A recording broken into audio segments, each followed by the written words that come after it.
कुरान करीम के बारे में नाकाबिल यकीन इंफॉर्मेशन।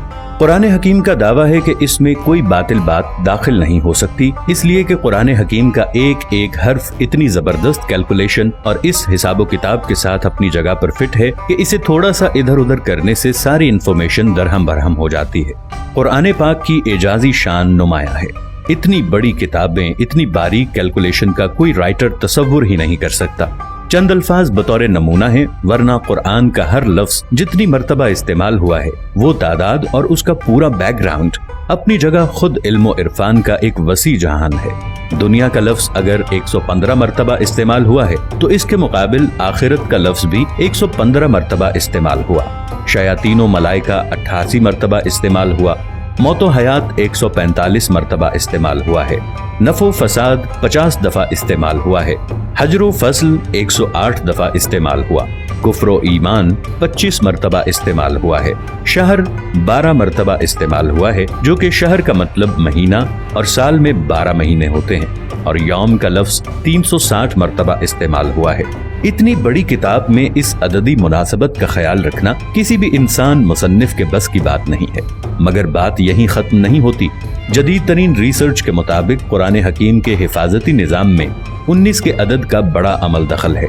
इस हैरान कुन दरियाफ्त का सेहरा एक मशरकी डॉक्टर राशिद खलीफा के सर है, जो अमेरिका की एक यूनिवर्सिटी में केमिस्ट्री के प्रोफेसर थे। 1959 में उन्होंने मुकम्मल कुरान पाक कंप्यूटर पर चढ़ाने के बाद कुरान पाक की आयात, उनके अल्फाज और हुरूफ में कोई ताल्लुक तलाश करना शुरू कर दिया। रफ्ता रफ्ता और लोग भी इस रिसर्च में शामिल होते गए, हत्ता कि 1972 में ये एक बाकायदा स्कूल बन गया। रिसर्च का काम जो ही आगे बढ़ा, उन लोगों पर कदम ब कदम हैरतों के पहाड़ टूट पड़े। कुरान करीम के अल्फाजो हुरूफ में एक ही जैसी किताब तकदीर नजर आती है, जिसके मुकम्मल इदराक के लिए उस वक्त के बने हुए कंप्यूटर नाकाफी थे। कलामुल्लाह में 19 का हिस्सा सिर्फ सूरह मुदस्सिर में आया है। यहाँ अल्लाह पाक ने फरमाया, दोज़ख पर हमने 19 मुहाफिज फरिश्तों को मुकर्रर कर रखा है। इसमें क्या हिकमत है ये तो रब ही जाने, लेकिन इतना अंदाजा जरूर हो जाता है कि 19 के अदद का ताल्लुक अल्लाह के किसी खास हिफाजती निज़ाम से है। फिर हर सूरत के आगाज में कुरान मजीद की पहली आयत बिस्मिल्लाह को रखा गया है। गोया कि इसका ताल्लुक भी कुरान की हिफाजत से है, क्योंकि हम देखते हैं बिस्मिल्लाह के कुल हर्फ भी 19 ही हैं। ये देखकर शदीद हैरत होती है कि बिस्मिल्लाह में तरतीब के साथ 4 अल्फाज इस्तेमाल होते हैं।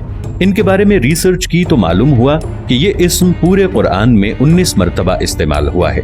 लफ्ज अर्रहमान 57 मर्तबा इस्तेमाल हुआ है, जो कि 19 ज़रब 3 का हासिल है। और लफ्ज अर्रहीम 114 मर्तबा इस्तेमाल हुआ है, जो कि 19 ज़रब 6 का हासिल है।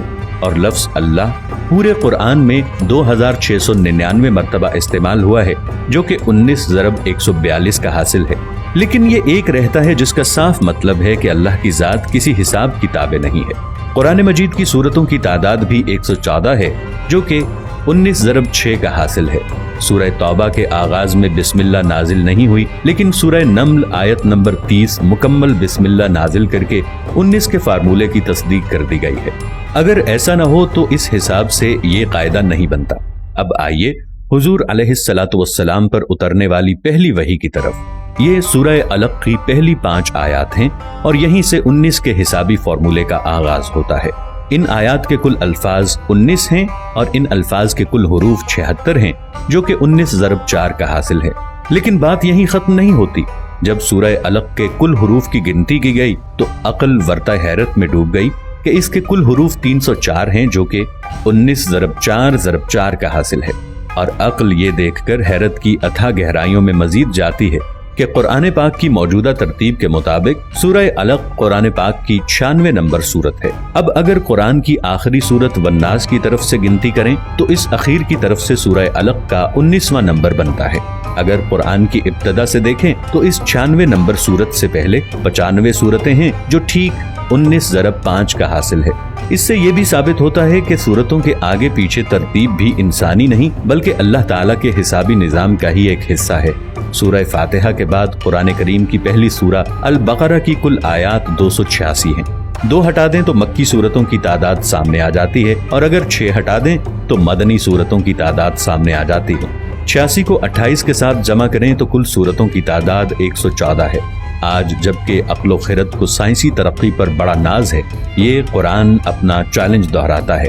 حسابدان، سائنسدان، ہر خاص و عام، مومن، کافر سب ہی سوچنے پر مجبور ہیں کہ آج بھی کسی کتاب میں ایسا حسابی نظام ڈالنا انسانی بساط سے باہر ہے۔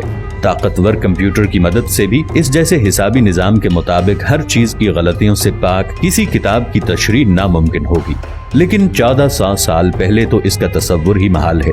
لہٰذا کوئی بھی صحیح العقل آدمی اس بات کا انکار نہیں کر سکتا کہ قرآن کریم کا حسابی نظام اللہ کا ایسا شاہکار معجزہ ہے جس کا جواب قیامت تک کوئی نہیں ہو سکتا۔ دوستو، چلتے چلتے ہمیشہ کی طرح وہی ایک آخری بات عرض کرتا چلوں کہ اگر کبھی کوئی ویڈیو، قول، واقعہ، کہانی یا تحریر وغیرہ اچھی لگے تو مطالعے کے بعد مزید تھوڑی سی زحمت فرما کر یا دیکھنے کے بعد اپنے دوستوں سے بھی شیئر کر لیا کیجیے۔ یقین کیجیے کہ اس میں بمشکل آپ کا ایک لمحہ صرف ہوگا، لیکن ہو سکتا ہے کہ اس ایک لمحے کی اٹھائی ہوئی تکلیف سے آپ کی شیئر کردہ تحریر یا ویڈیو ہزاروں لوگوں کے لیے سبق آموز ثابت ہو۔ پیارا اسلام کی ٹیم کو اجازت دیجیے، پھر کسی نئے موضوع کے ساتھ حاضر ہوں گے۔ تب تک کے لیے السلام علیکم ورحمۃ اللہ وبرکاتہ۔